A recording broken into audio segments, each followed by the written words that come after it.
Jangan lupakan generasi muda. Yoel 2 ayat 28.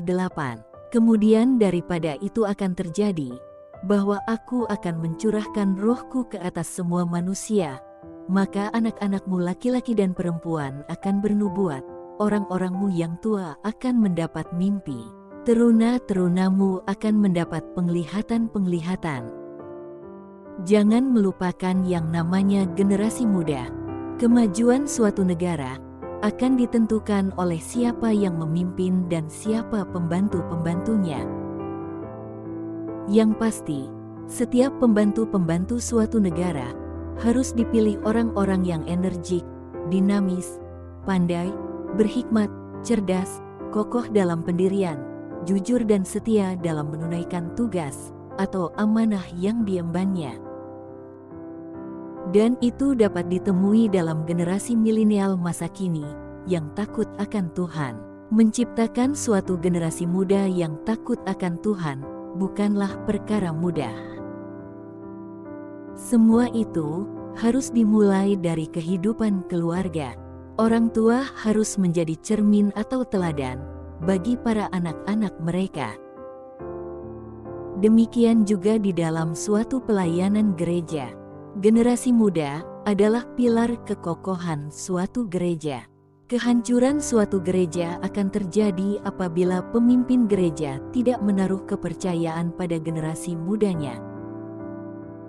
Generasi muda perlu diberi ruang gerak kebebasan buat mereka untuk berkreasi.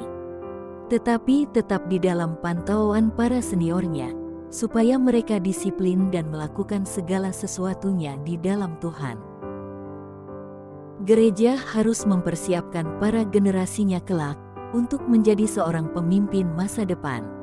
Menjadi pemimpin gereja itu tidak serta-merta jadi, tetapi memerlukan suatu proses sampai Tuhan telah menetapkan waktunya.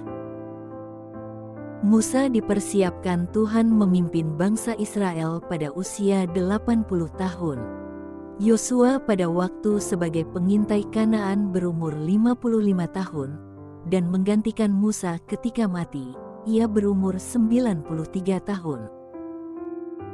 Yusuf dipersiapkan Tuhan selama kurang lebih 13 tahun, sampai ia berumur 30 tahun saat menjadi orang nomor 2 yang berkuasa di kerajaan Firaun Mesir. Daud dipersiapkan Tuhan dari saat dia diurapi Samuel sampai menjadi raja selama 15 tahun. Di usia 30 tahun, Daud menjadi raja menggantikan Saul. Yesus walaupun pada usia 12 tahun sudah mulai mengajar di Bait Tuhan, tetapi Bapa mempersiapkan dirinya memulai pelayanan di usia 30 tahun. Gereja perlu mempersiapkan para generasi muda suatu wadah, dan biarlah wadah ini oleh pimpinan Roh Kudus dan kreativitas serta kebersamaan mereka, terisi jiwa-jiwa baru para pemuda yang akan dipakai Tuhan. Bagi gereja Perjanjian Baru, ada seorang tokoh misionaris muda yang menjadi teladan sebagai saksi Kristus. Pemuda itu adalah Rasul Timotius. Teladan Rasul Timotius bisa kita baca di surat Timotius 1 dan 2, khususnya 1 Timotius 4 ayat 11-16.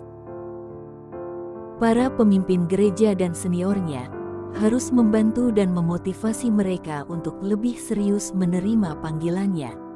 Karena Yoel telah menubuatkan bahwa generasi muda akan diperlengkapi pelayanan Roh Kudus dan manifestasinya. 1 Timotius 4 ayat 12. Jangan seorang pun menganggap engkau rendah, karena engkau muda.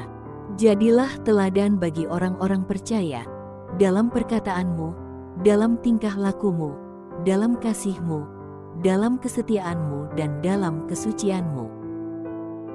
Tuhan Yesus memberkati.